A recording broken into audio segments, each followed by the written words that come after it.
Hello, my name is Anjani Segrist, and I have the chart for the upcoming new moon, which is on the 25th of May, 2017.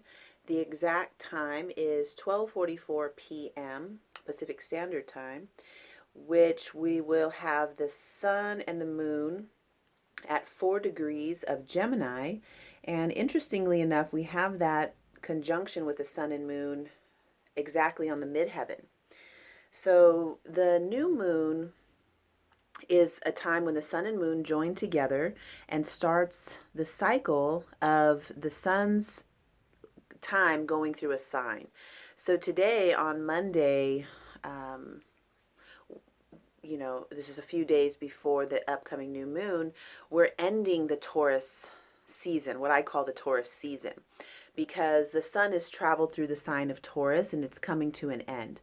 So at the ending of this Taurus season, hopefully we've taken the time and used our energy toward fortifying the physical body, because as the sun enters into Gemini, this is really about a time of completely surrendering, trusting your instincts and your intuition, and bravely jumping off into the void. Gemini wants to experience maximum freedom. And the way that I see this whole kind of cycle is that during Taurus season, we are fortifying the physical body, giving it pleasure, giving it sensuality, allowing ourselves to indulge in pleasure, which strengthens the physical body and strengthens the whole being. You imagine just indulging in luxury, getting massages, having food that's really nourishing to the body, then you're strong and you're healthy. Like, that symbol of a Taurus, people often think of it as a bull. I think of it as the uterus and the fallopian tube. So fully, the feminine energy of the Mother Earth. And, we're full of that right now. Gemini is in service to spirit through play and joy, and it wants to experience freedom. So, as the sun is moving through the signs, I'd like to take that time to fully embody what that sign represents. So, this is actually the way that I learned astrology is, and I'm learning as I'm learning astrology. It has to do with embodiment of that aspect of myself and seeing the world through those eyes of, and of course it's not just that. I don't just focus everything on where the sun is for the whole month, but it's definitely part of it. So as the sun is entering into Gemini, I really like having no intention, like setting the intention to have no intention, being open to what presents itself to me. We often, when we're, into this sort of spirituality thing, however, whatever that means to you, we can kind of get really caught up in having an intention.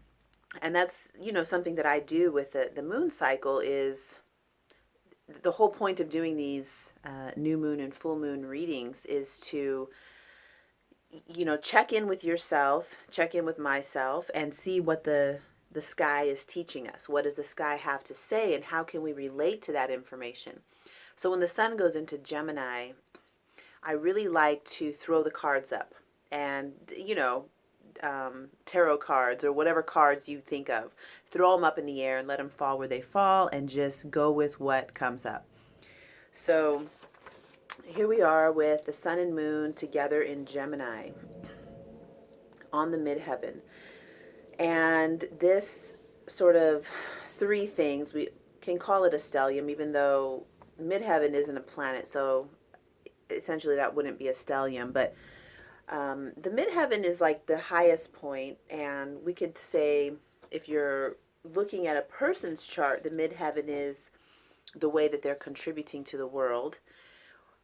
Right now, since I'm not looking at somebody's chart, we could say what's showing up most, because this start of the new moon cycle is happening at the highest point.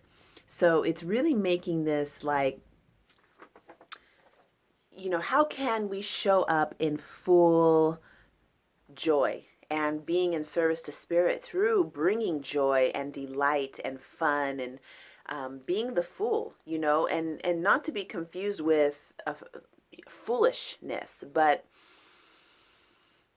having an innocence about ourselves that allows us to say anything and do anything. And if you're at a party and a good song comes on, just dance however you want to dance and don't worry about what other people think, at least for this month,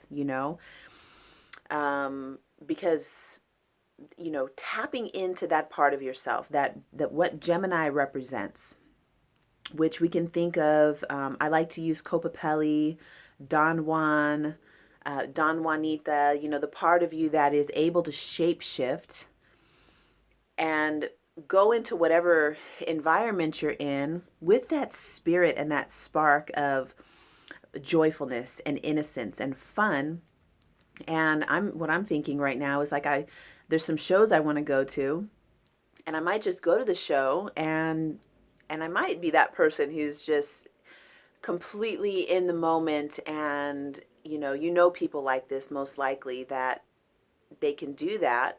And of course there's many downsides to that energy of Gemini, one of them being completely ungrounded and not stable. And Gemini is not meant to be grounded and stable. It's the part of us that is very jovial and light and loves freedom. It's a free electron type of energy. So let's see. I have somebody's chart here that I wanted to use just to give an example of what somebody's chart looks like. And actually, he's not having any main activation. So the sun and moon are at 4 degrees of Gemini. And so here's Gemini, and he's sort of, that would be hitting right through here, the sun and moon. Activating, you could say activating Chiron for him because it's really close. It's definitely within that 10-degree orb. And so if the sun and moon were hitting hitting something specific to you. So if you have your sun in, sorry, I brought this up and I didn't mention anything about it, but so activating Chiron might mean that bringing up the part of him that has to do with alchemy, digesting his own wounds to make it into medicine. So if you have anything in Gemini, if your sun is in Gemini, if your moon's in Gemini, your rising's in Gemini, Venus or Mars, the new moon on this cycle is going to be, sparking the Gemini in you to bring it up, so if you have a sun in Gemini, because most people know what their sun sign is. This is saying that whatever you do has this sort of overall flair of being lighthearted and fun, also very intelligent. Gemini has to do with intellect and having a good sort of their thumb on the newest technology, being tapped into the information wave, we'll say. Really good with social media. They always know what's happening, when somebody is strong in their Gemini archetype. So with this new moon and the sun being in Gemini for this next month, this will be activating that part of you. And, me personally, I want to know more about Gemini, and everybody who doesn't have Gemini as a main feature, like I don't have Gemini as a main feature. We are looking to you to be our teachers about how to tap into this part of ourselves. So just, something to notice. How am I using my Gemini energy, and how can I be more in service to spirit through bringing joy and that,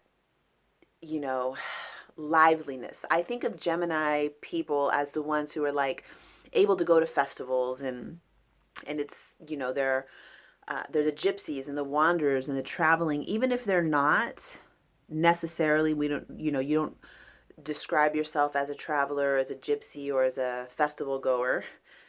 There is a strong part of you that is able to do that. So people who have a lot of Capricorn, for instance, might not be so inclined to just go and move and, show up at festivals and all that. Not saying they don't. I'm just saying that we are looking to you, Gemini teachers, to teach us more about that. So, anything else I would want to say about this upcoming new moon would be that Jupiter is at a square angle to the sun and moon. So this really brings an extra dose of intensity of fun and expanding this new moon. So wow, what a burst of excitement and new, fresh information for starting our journey through Gemini. This would be I don't know if this is festival season. I actually have never been to a festival. So I don't know. Let me know if this is festival season. If it's not, this should be festival season because this is a time for exploration of our inner gypsy and our inner hippie, or our inner Copapelli. And there's more I could say, but it's already been 11 minutes, and I'll go ahead and stop here. I am so looking forward to this journey through Gemini.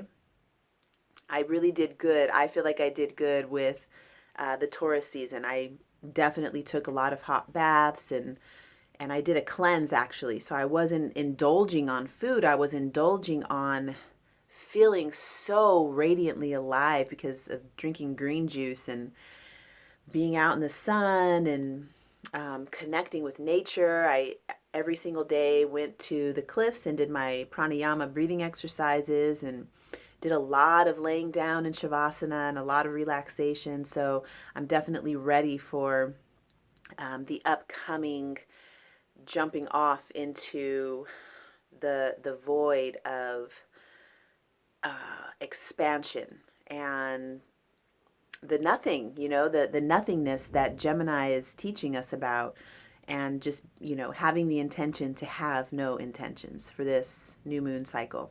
Thank you so much for watching the video. Please ask any questions, leave any comments. I know I didn't really give a ton of commentary about the chart this time, and that's partially because it's in Gemini and there's nothing to say other than go out there and have fun and experience the fullness of what it means to be alive in this time. Thank you so much. I look forward to connecting with you soon.